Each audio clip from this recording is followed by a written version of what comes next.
Attends, je vais te révéler un message caché qui se trouve dans la Bible. Tu savais que le mot hébreu pour mari c'est ish et pour femme c'est isha, et que la seule différence entre ces deux mots, c'est la consonne yod et la consonne he, les lettres du nom de Dieu, Yahweh. Donc Dieu serait littéralement celui qui unit l'homme et la femme. Impressionnant, non? Mais attends, ça sonne presque un peu trop beau pour être vrai, tu trouves pas? Et justement, c'est exactement le genre de piège dont il faut se méfier. Alors pourquoi est-ce un problème? Tout d'abord parce que ce n'est pas ce que la Bible enseigne. La Bible parle bien du mariage comme d'une alliance voulue par Dieu en Genèse chapitre 2 et d'une image de l'union entre Christ et l'Église en Éphésiens chapitre 5. Mais elle ne dit jamais que Dieu serait un médiateur entre l'homme et la femme caché dans les lettres hébraïques.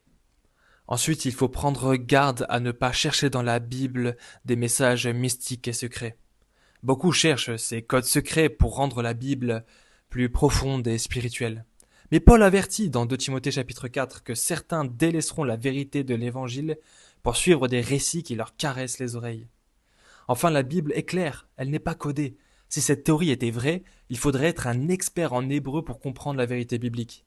Mais non, la parole est faite pour être accessible à tous par la grâce de Dieu et l'œuvre du Saint-Esprit.